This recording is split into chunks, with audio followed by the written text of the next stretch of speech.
Bonjour à tous.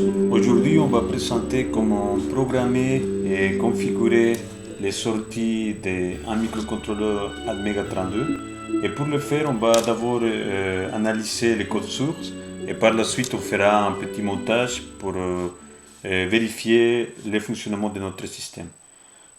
Pour le programme, on commence pour définir la fréquence d'horloge.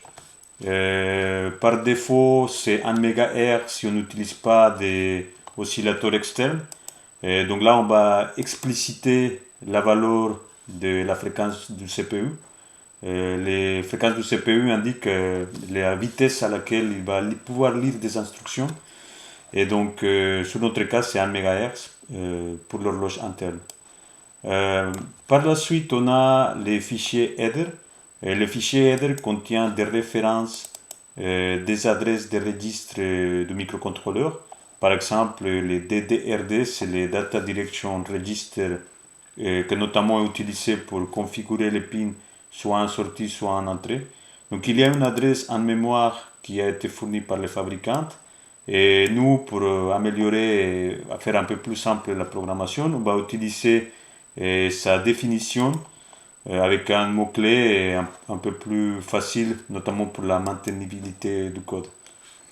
Et par la suite, on rentre dans notre fonction main. La fonction main, c'est la fonction qui est, on va dire, démarrée en première. Et ça va entre autres permettre de configurer notre registre Data Direction pour le port B. C'est ce qu'on fait dans cette opération, c'est un décalage à gauche dans lequel on ajoute un état logique D1 sur les registres, sur cet registre-là, dans la position 3 et dans la position 2. Vous verrez n'importe pas quel modèle de microcontrôleur vous utiliserez. Si c'est le Atmega 32, alors dans les pins qui font partie du microcontrôleur, chacun en fait il possède différentes fonctions selon certains registres et selon la configuration que vous apporterez à ces espaces de mémoire. Donc pour le cas des entrées et des sorties, on peut configurer un pin d'un microcontrôleur soit en entrée soit en sortie. Et pour le faire, il existe un registre DDB, DDA selon les portes. Et cet registre, il permet en fait, selon l'état logique qu'on spécifie, soit qu'il fonctionne comme une entrée, la valeur par défaut, soit comme une sortie, si on met un logique sur notre programme. C'est ce qui est le cas. Donc là, on va faire les pins 2 et les pins 3 en sortie et tout le reste en entrée par défaut, avec notre opération de décalage à gauche. La colonne suivante, c'est le registre du port. C'est là en fonction de la valeur qu'on a spécifiée sur les Data Direction Register.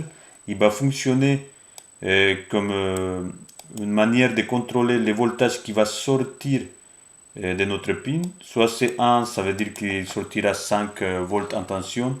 Si c'est 0, alors c'est 0 volts en tension. Dans le cas où notre pin a été configuré en entrée, cette valeur il permet d'habiliter les pull-up resistors, donc on verra plus tard. Et le pull-up resistor, elle permet de garantir un état logique connu si l'entrée n'a pas été activée. Donc là, c'est ce qu'on voit dans ce circuit-là où les pull-up resistors maintiennent dans un état de 5 volts en cas que l'entrée du pin n'a pas été active ou elle est flottante, elle n'est pas connectée. Le PUD, c'est simplement un bit qui permet d'habiliter ou non l'utilisation d'un pull-up resistor dans notre système. Donc si on revient dans notre code, pour B, ça permet juste d'ajouter un état de départ à notre pin. Donc là, on veut que le pin 2 soit à 5 volts et le pin 3 soit à 0 volts, juste pour avoir un petit décalage. Ensuite, on rentre dans la boucle while. La boucle while répète à l'infini l'intérieur du code, tant que la condition est vraie. Dans d'autres cas, c'est une condition qui va toujours être vraie. Et pour B, on utilise une porte logique XOR qui permet en fait d'inverser l'état de contenu du pin de telle sorte que en fait ça va permettre de clignoter, de faire changer l'état du pin B2 et pin B3 à chaque répétition de notre boucle.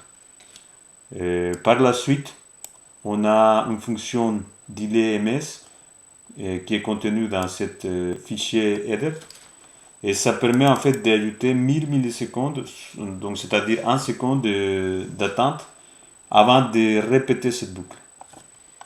Et à la fin, on a un retour de notre fonction. Donc, la fonction a fini son exécution quand on arrête le programme.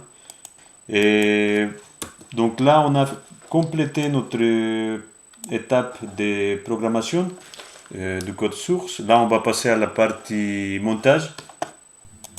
Au niveau du montage, nous allons utiliser deux diodes électroluminescentes, un vert et un rouge qui sont branchés aux entrées du pin B2 et pin B3 de notre microcontrôleur.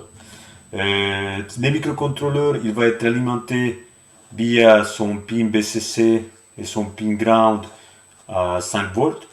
Et pour l'alimentation, soit vous utilisez une source à batterie de 5 volts, soit si vous avez un port USB ou bien une carte de programmation comme dans mon cas, ça c'est une carte qui fournit 5 volts et qui permet en même temps de programmer, téléverser les programmes.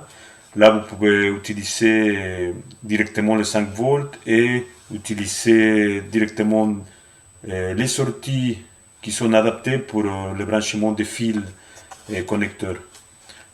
Quoi qu'il en soit, le microcontrôleur il a juste besoin d'être alimenté et après vous utilisez les sorties numériques.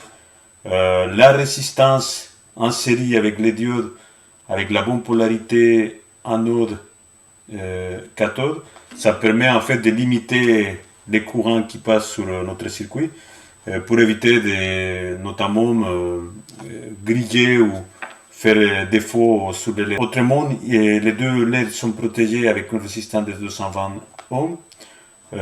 Vous pouvez éventuellement les connecter sans la résistance. Dans ce cas-là, il va fonctionner, mais ça risque de réduire la durée de vie de votre LED. Voilà le montage. Maintenant, on va passer à la partie programmation. Une fois qu'on a compilé notre programme, on utilise le programmeur US-BAS Admega32 qu'on a configuré précédemment et on téléverse les programmes. On allume nos 5 volts et vous voyez les LED commencent à répéter son cycle de clignotement en fonction du délai qu'on a spécifié de 1000 millisecondes. C'est ce qui valide notre montage sur les sorties numériques. Merci de votre attention. Aux prochaines vidéos.